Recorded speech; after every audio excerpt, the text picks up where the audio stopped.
to Editor's Take on Money Control. I'm Chaiti Narula, and with me is the Deputy Executive Editor of Money Control, Gaurav Chaudhary. We're discussing the policy when it comes to e-commerce in India. So Gaurav, a slew of changes are now expected in the e-commerce policy, which is going to kick in. So how is the new policy going to be different than what we've seen earlier in e-commerce?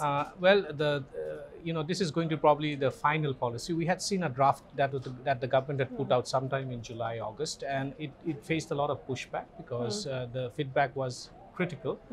It sounded a little protectionist, and the message that came out, the big message that came out of that policy was that the government was trying to, ring fence the local e-commerce companies against the MNCs, and which goes against the grain of globalization per se. Okay. And that is something that the government had to face, and there was a barrage of criticism around it.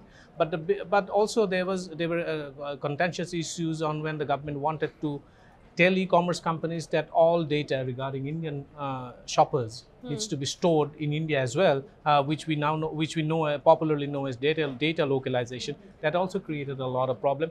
The government has eventually put the draft, in some kind of cold freeze, and then decided to come out with a new policy, overhauling most of the critical points that were raised, and now we are expecting a new draft policy to come about.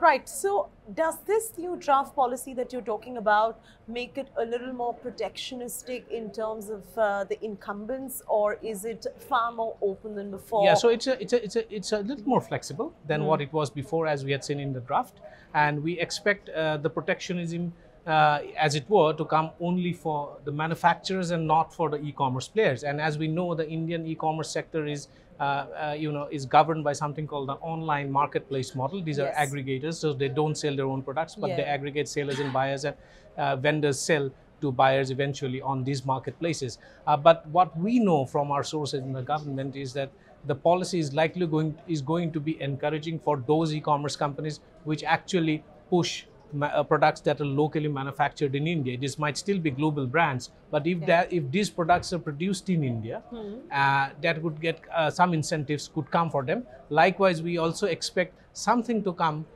for global brands that are being produced in India. The problem will be that if a big company, a global company like an Amazon or a Walmart now, which owns Flipkart, had access to their global supply chain, and they could exploit the economies of cost and scale, and sell brands sourced from anywhere in the world and sell it to any consumer in India at a price which is far more lower than what it was selling probably at the shop end level.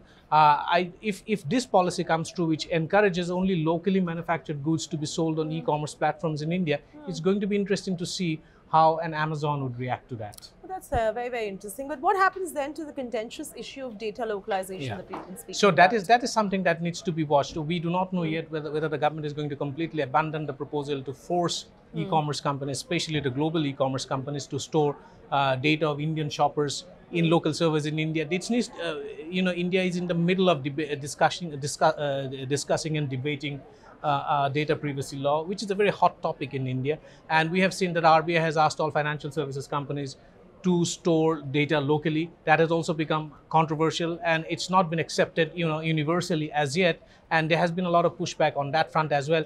We cannot have a situation where e-commerce companies are dictated to by a different set of rules than what is accepted or what is being implemented in the rest of the economy.